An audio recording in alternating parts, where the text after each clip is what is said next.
Hello, I'm Roy Tomolino with Beamex. During this short video, I'll show you how to calibrate a temperature loop consisting of a temperature element and a temperature transmitter. Let's start off with what we have on the table. We have a Beamex FB150 temperature block. We have a Beamex MC6 calibrator.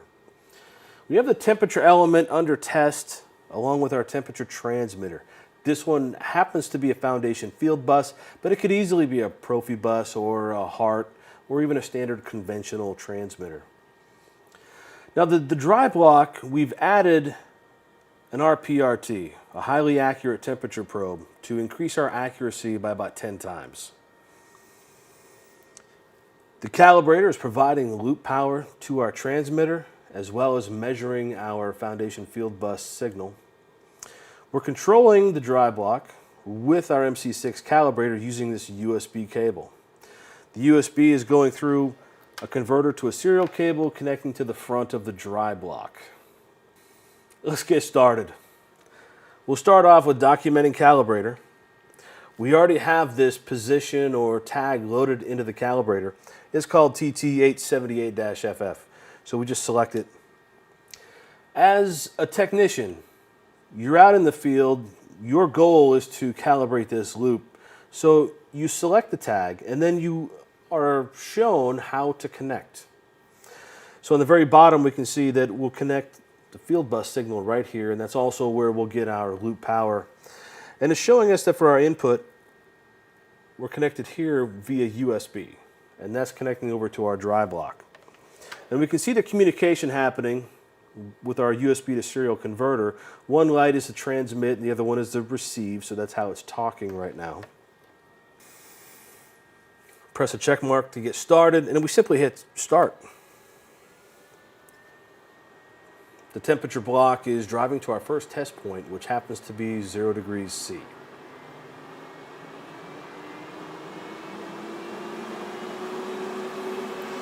We've reached our first set point, and we have a predefined set point delay of 15 seconds, which is counting down at the bottom. As soon as it reaches 0, it will grab that test point and move on to the next. Right now, the temperature block is heating up for our second test point. While it's doing that, let me explain what's going on with the screen. On the upper left hand, we have our input. This is the actual value coming from our highly accurate reference probe right here. The output happens to be the output of the Fieldbus transmitter. We have a live reading of the error right above the graph on the right-hand side. It gives you a live reading, and there tends to be some lag between the temperature element and then the output of the transmitter. With the graph, this middle point is our 0. So if our dots line up along the 0, we have no error. We have a predefined error tolerance, and that is signified by the blue dashed lines.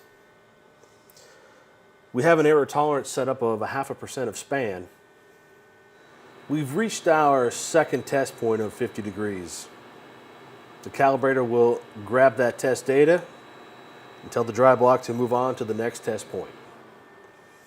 You can see here on the bottom right, that tells us where the calibrator is going. So it's pushing us towards 100 degrees C, and it also says that we're expecting 100 degrees on the output as well.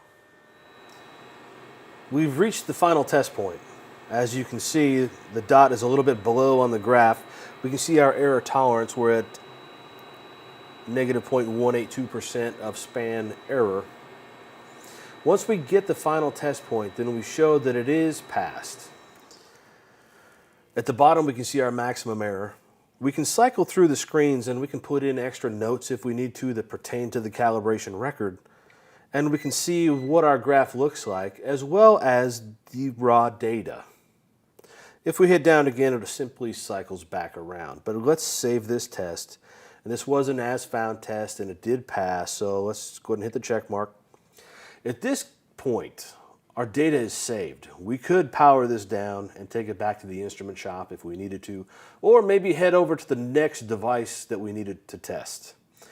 But you could transfer the data, the numbers, to another entry system, or you could simply unload it directly into our CMX calibration software, never having to write down a number, all electronic.